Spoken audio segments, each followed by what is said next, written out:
Bonjour à tous, bienvenue sur la chaîne Reptistore. Dans ce deuxième épisode, les tutos de Reptistore. Si vous avez raté le premier, je vous invite à aller checker ça ici. Donc aujourd'hui, pour ce deuxième épisode, nous allons voir comment créer sa nursery pour juvéniles.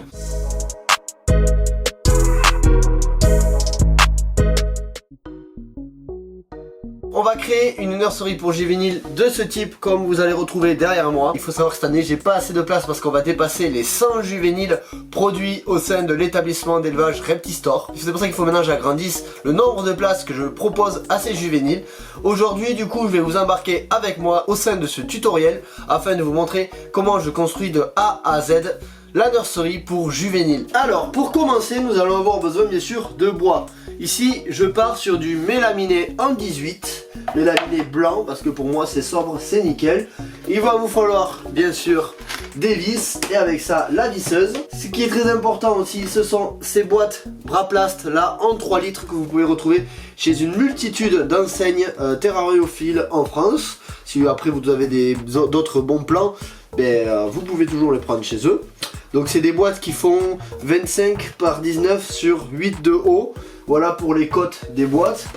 Je vais aussi vous donner les côtes des planches. Donc là aujourd'hui il faut savoir que je pars sur un rack de 30 places. Donc 30 Braplast. Donc je vais vous donner les côtes du bois pour un rack de 30 boîtes Braplast. Attention, ça ne fonctionnera que si c'est des Braplast de 3 litres. Puisque c'est des côtes qui ont été prévues pour.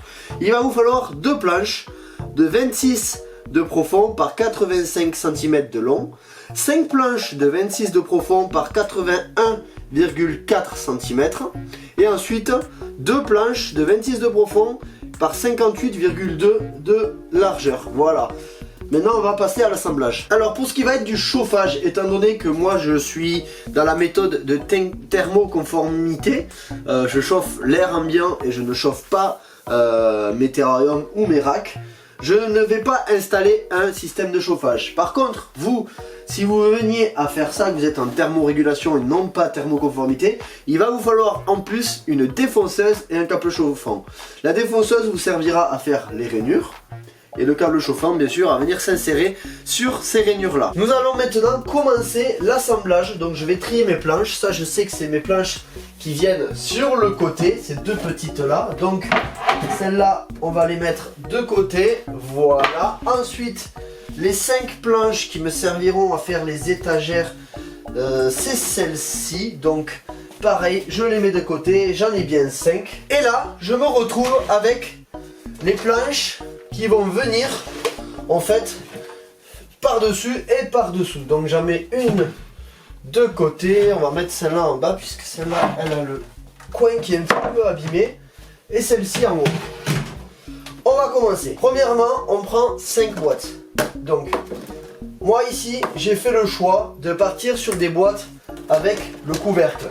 On peut, si on veut, par exemple, enlever le couvercle et juste avoir glissé la boîte. Moi c'est un choix que j'ai fait de laisser le couvercle. Donc une fois que vous avez posé vos planches comme ceci, il va vous falloir mettre une planche par dessus. Donc en l'occurrence une étagère que l'on viendra placer au-dessus des boîtes comme ça, donc les boîtes me servent de repère. Ensuite il va vous falloir les 2 étagères qui vont aller sur le côté. Autre chose de très important, quand vous vissez vos vis dans le bois, il est très important avant de pré-percer avec une mèche adaptée afin de ne pas éclater le bois. Là ici j'en ai pas trouvé, du coup je visse mais en faisant tout doucement et j'ai des vis pré-perforantes donc ça va y jouer aussi. On vient glisser la planche qui va faire office d'étagère juste sur les boîtes. Pas besoin de forcer, de toute façon il ne faut pas forcer. Tac, on met à fleur au niveau de la planche. Tac, on vérifie, ça glisse. Donc ensuite on va venir visser du coup la planche qui va servir d'étagère. On se met pas trop du bord, ça c'est très important pour pas faire éclater le bois.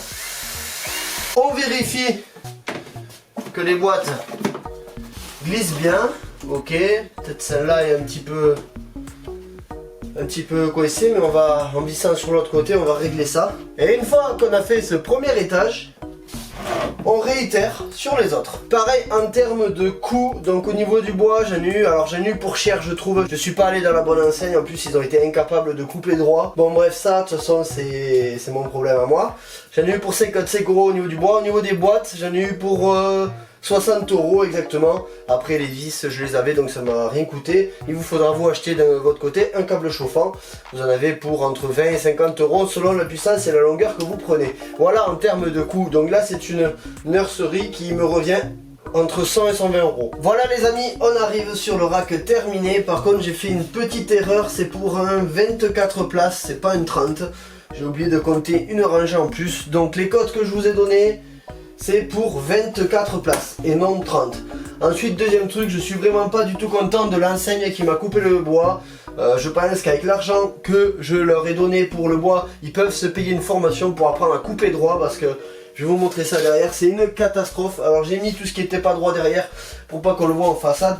Mais voilà, je vais vous montrer maintenant d'un petit peu plus près ce que ça donne. Donc voilà, on est sur le rack. Alors il me reste encore les finitions à faire pour plus que les boîtes ne bougent. Donc on est sur un 24 places. Voilà ce que ça donne avec les codes que je vous ai donnés et le type de boîte aussi. Donc on est sur 6 étages de 4 boîtes. Alors voilà les amis, on se retrouve du coup sur la nursery. Donc mon côté nursery qui était jusque là ici, et bien on se retrouve juste là pour le rack qu'on vient de faire. Donc un 24 places comme je vous disais, les boîtes en trop je les ai posées en attendant ici, mais je ferai autre chose. Voilà, donc voilà ce que ça donne une fois installé. Tac, voilà. C'est mon coin nursery en attendant que la pièce spéciale nursery soit créée. Voilà les amis, on arrive à la fin de cette vidéo. Donc voilà mon petit coin nursery. Donc quand je m'occupe des petits, vous voyez là ici j'ai comme un petit plan de travail. Je prends mes boîtes, je change l'eau, je change le substrat, patati patata, je remets et c'est extrêmement rapide. Tac, on arrive, on soulève, on prend le bac d'eau, on remet, etc. Voilà, donc là on n'est pas trop mal, ça nous fait quand même beaucoup de place. On n'est pas encore à 100, mais il faut savoir que malgré que, comme je vous ai dit, je produis plus de 100 juvéniles cette année, il y en a quand même qui partent avant qu'il y ait d'autres éclosions, donc ça me permet d'avoir une rotation, voilà. Parce que là, sans place, je sais pas comment je ferai dans cette pièce-là. Pour l'instant, la pièce spéciale nursery n'est pas encore créée, mais je vous ferai bien sûr une vidéo là-dessus, comment on crée une spéciale pièce 100% nursery. En attendant les amis, je vous souhaite à tous de passer un excellent week-end si vous regardez cette vidéo le vendredi soir. Sinon, bonne soirée ou bonne journée selon le moment à laquelle vous regardez la vidéo. Je vous dis à bientôt les amis sur la chaîne Repti Store.